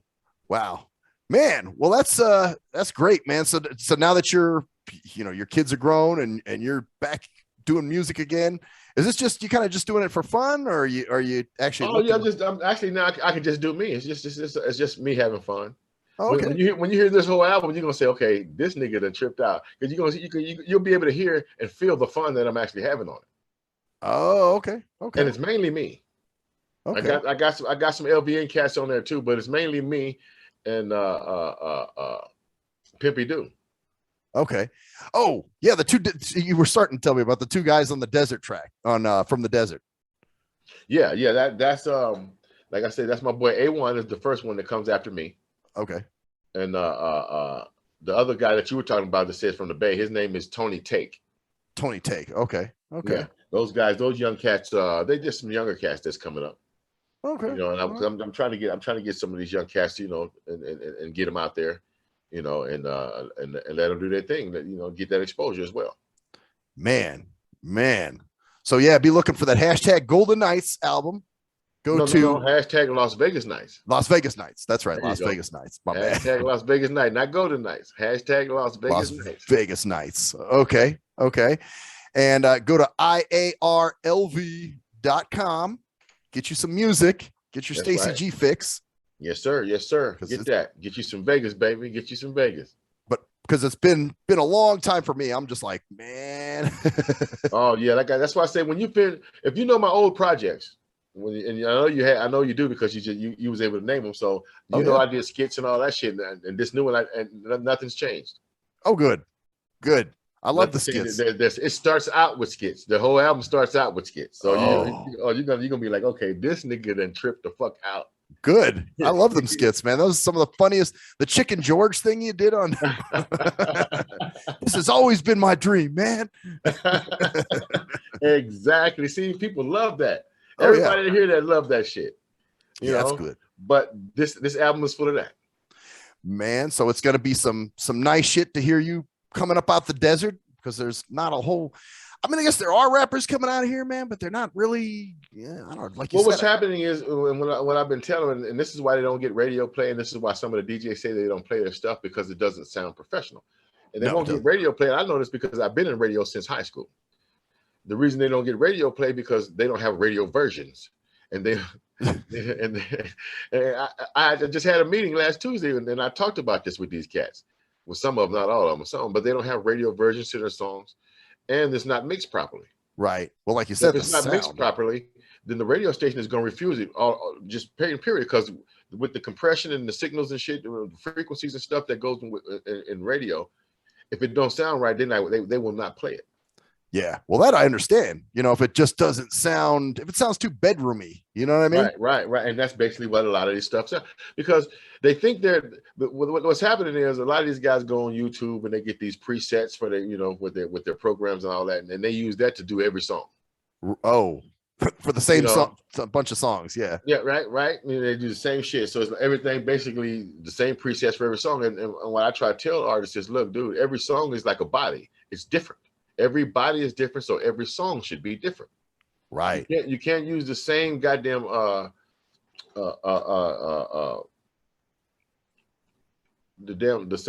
same effects, the same effects and shit that you use on this one as you use on the other song, because it's a totally different song. It's supposed to give you a totally different feel from what the last song gave you. Yeah, absolutely, man. And that's there's a few rappers like Donnie Menace is really good. I don't know if you've heard him. Yeah, and that's that 1% I'm talking about. Right, he's the 1%. There's a 1% of Vegas artists that know what they're doing. Right. But the problem is that everybody think their producer knows what he's doing. No, he knows how to produce. Yeah, that's it. He's not an engineer, so he don't know shit about frequency. Right. He don't know how the shit should be mixed down to make sure everything stands out and does what it's supposed to do properly, to where it can be played anywhere. And commercially, you're supposed to have a commercial finished product. Yeah, it's got to sound good. Like it's right. If it's not commercial ready, more than likely you ain't gonna get radio play. I mean, even if it's underground, okay, like your stuff, all your songs that you've ever done, they all sound professional. Right. You know what I mean? Like the production is you're probably one of the best rappers as far as the production goes in Vegas, to me. Okay, appreciate that, brother. I appreciate that. That's what I would say. You, Doomsday, and like Donnie Menace, who I named earlier, So those are like the key people that you guys, I think. Have you talked to anybody of those guys from Doomsday? Because I haven't been able to get. I saw Eclipse. This is back in 2011. Because with my real job, we actually did a resource fair at one of the schools, and he came up to me. I thought he was Paulie Mack. Okay. Because he put on a fuckload of weight, and he came up. He was like, "Hey man, what's up?" And I'm like, "Hey, Paulie." He was like, "No man, it's Eclipse." And I'm like, "Oh, what's up, dude?" And I guess his daughter goes to that school. It was I can't remember the name of the school. We did so many of those schools, but yeah, he was there, and he just told me that they're not doing music anymore. Yeah, because there's been a lot of people trying to find some of their music from their old stuff, man. That's the only reason I asked, because I be sending a lot of stuff to Japan and China and all that shit, and a lot of people be asking for some of their music. Yeah, they're not active from what they say. So, well, I'm not mad at them. Hey, it is what it is. That's the only reason I was really asking about it, because I hadn't been able to get in contact with anybody over that way. Them and Murderous Clique. Murder, yeah, that's another bunch of guys, man, that I interviewed them. Well, actually, it was just the one dude. What the hell's his name? Not Mac Villain. The other guy. P. P. Yeah, Foolish P. Yeah. Yep. It was Foolish I P. talked to Foolish P a couple of months ago. I saw him. We actually hung out for a minute. Me and Foolish. I'm trying to get him so we could do a track together. Okay. Yeah. This is back when I did my live show, and he actually came in, and he brought a dude named Ratatat with him, actually. Okay. And Ratatat had a whole nother situation where I guess his son was getting in a lot of trouble, and he wanted to call his son on the air and like kind of lace him, and it was an emotional show. Oh yeah. See, I hate when people do that kind of shit. It's like, okay, I mean, it's probably good for you because to get people to watch. Right, exactly. But I'm like, dude, okay, can you keep your personal business out of here? Yeah. Now looking back, I mean, it was definitely kind of riveting because, like you said, it's like, oh shit, but yeah, it's kind of getting too personal in some cases. Like, okay, dude. Right. I mean, come on, man. You got to keep it. You got to have a limit on some shit. Yeah, exactly. Take him to Dairy Queen to do that or something, But but yeah, that was my last with Foolish P. And then Dulamite, I've interviewed him a bunch of times back when I did my live show. I don't know if you know him. I don't know him. I don't know him, but I've heard of him. Oh, okay. And there's been a handful of other guys that I've interviewed, just over the years. But yeah, man, your new shit will be dropping soon, so that's all that matters, Oh yeah, man. I mean, like I said, this project here is mainly out of just me loving doing what I'm doing. Basically, everything I'm doing now musically is gonna be me just loving what I'm doing.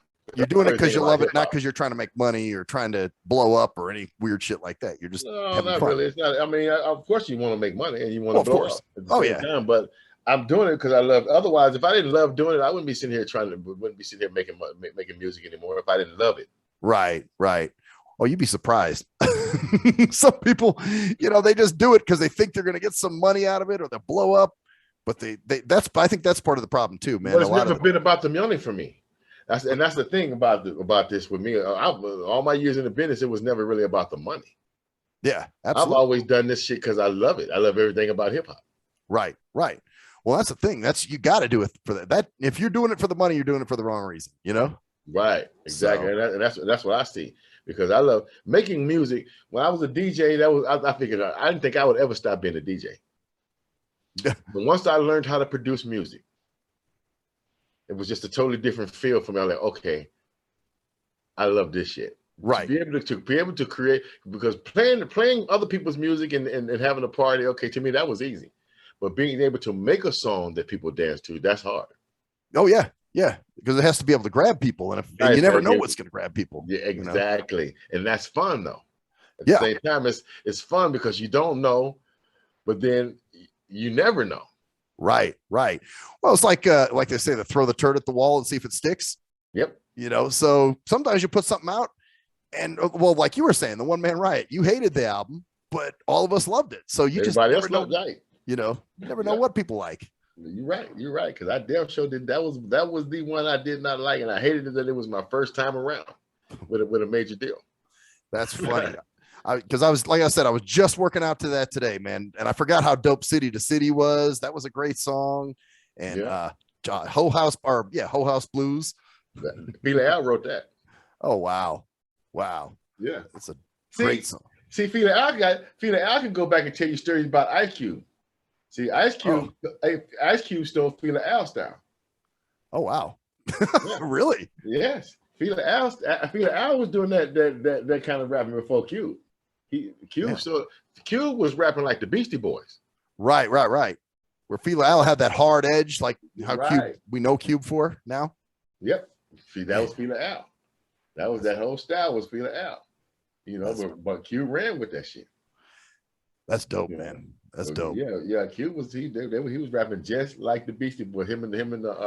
I've heard the old CIA music that they did. CIA guys. They were the Beastie Boy guys. That's how they were sounding. Yep. No, I have heard CIA and the other group. He was in that other group, Stereo Crew or something like that. Oh yeah. So he was doing that. I've heard that too. But hey man, this has been fun, man. I appreciate you coming on, spending some time at our little hole in the wall, as we like to call it. Oh yeah, man. It's definitely been my pleasure, brother. It's definitely been my pleasure. Absolutely. And you know what? When the album drops, let's get you back, man. Definitely. We definitely must do this again. Cool. Definitely. That sounds like a winner right there, man, because I definitely had fun with you. Nice. And, Don't forget to check out that website, iarlb.com, and you get that free download for your music, man. I'm gonna be there. Trust me, I will be there tomorrow. Or tonight. Oh, also too, man, on the website, dude. When somebody purchases $100 or better, they name going to a drawing and win a free trip to Las Vegas. Oh, okay. So for those of you who don't live in Las Vegas, you might win a free trip to Vegas if you buy $100 worth of his merchandise. You got shirts up there too? Yep, got all that stuff up there. And if you live in Las Vegas, you can win a staycation. Oh, okay. Okay. For those who want to just hang out on the strip for a little bit, huh? There you go. And you want to get away. You want to just get away. You in a 5-star hotel. There you go. You do you. Dope. For the weekend. Dope. So it's iarlv.com. Yes, sir. Nice. iarlv.com. Nice. And this has been Stacy G. I am Maxwell Silverhammer. And that's the story there. Bitch. Peace. I wrote this jam because you made me mad, and I'm sending it to suckers who's supposed to be bad. To the Jack the Rippers, the King Herculeses. Just listen to this jam, it's one of my masterpieces. You said you was best, you said the baddest around. You better prove it, cause I'm taking you down. I'ma beat you with power, I'ma beat you with pleasure. I'ma beat you so bad, I'll make your posse come get you. Cause I be hippin' and hoppin', see why the suckers start stopping me. I be rocking microphones while the girlies are jocking me. I'm the ace on the mic, Fernando C is the deuce. Ace the rockin' crossfades, gonna help me get loose. I be rapping and scratching and I be kicking it live. I've been rocking microphones since the day I was 5. Now I'm putting it on wax, I'm rocking 24 tracks. And the way I cut the beat, you think I'm using the axe. I be rolling and rocking and I be rocking and rolling. And when I'm on the microphone, they call me king of controlling. I'm coming correct, cause I got your respect. And you be biting off the lines of the rhymes I connect. I'm the king of confronting support, give me my space. Cause I'll talk about a sucker MC right in his face. I'll be casing the joint, I'll be right to the point. You're and I'm a use a sucker who's soft. Stacy G is the boss. I know you say to yourself, he be rhyming and beat the time in the place, whether near or far. We can go with your face and I make you look like a track star. Running from the mic, running from me. My rhymes will be so hot they give you 3rd degree burns on your body. Not singing lottie-dottie. It's the way I perform that makes the people wanna party. You a thing of the past, I'm the man of the future. I know you don't like what I'm saying, but the feeling is mutual. I'ma be on your whether it's right or wrong until you realize, boy, I write the strong songs. Don't you ever forget it. If you do, you regret it. Cause the chairman of the board on the mic, he just said it. I'm the lows and the highs. I'm the highs and the lows. Since I'm the president of players, you can call me it. You think you're bigger and deafer. Think you keep the people moving? Here's a mic. Take the stage. Homosexual, now prove it. Get on the mic. Get on the mic. Get on the mic. Get on the mic. Get on the mic. You all know how to start free flow. Silence fills the room when I stand. All MCs shut up when I take command. All heads do turn, face expressions are shocked. All ears tuned in and lips are locked. People standing in crowds trying to figure me out. Since I'm so complex, they wonder what I'll do next. It's like this, I give myself a bonus. There's not an MC on track, that means an MC on wax. Can never beat me, so I pat myself on the back. Take that king off your head and you might find a surprise that the image you put out is but a fool in disguise. Show those naps on your head to the whole damn world. All this talk about love and what you need is a girl. And your kangle, I will strangle from my lyrics and will dangle. You died with the hell, cause you couldn't be an angel. We don't rock the bass, we just rock the bass. So I wrote this rhyme and roasted in your keeping it coming, you make me sick to my stomach. And when you're on the mic, boy, you sound like you're blowing it. I'ma eat you up, I'ma eat you like acid. Every record that I make from now on will be smashes. My rhymes are so hard, they'll hit you like a fist. I'm one MC, you ain't never gonna dance. When it comes to busting rhymes, I'm a real go-getter. I'm 5 million watts of a musical transmitter. Busting a jam, writing rhymes every day. When you hear them, they're so good you want an instant replay. You say rewind it, my man has made another hit. I gotta hear him again, cause he's more than legit. You said you were best, you said the baddest around. Little boy, cause Stacy G is throwing down. You think you're bigger and deafer, think you keep the people moving. Here's a mic, take the stage, homosexual, now prove it. Get on the mic, baby. Get up, get up, get up, get up. Get on the mic, baby. Get on the mic, baby. Get on the mic. They call me easy money, cause I got it like that. I should be trialed and convicted for massacre and wax. I'm on the mic while my DJs give me help. If we were chocolate, we'd be hot enough to melt. I'm deadly on the mic and the tables as well. And I chill in Vegas at a plush hotel. I disintegrate, exterminate your glory and pride. It won't show, but like an ulcer, you bleed from inside. The image of destruction I don't have to explain. Professionally recognized, Stacy G is my name. The substantial evidence that I've just released only proves that I'm the maker of a masterpiece. I'm like the summer's heat. If you too close, you get beat. Burned to a crisp.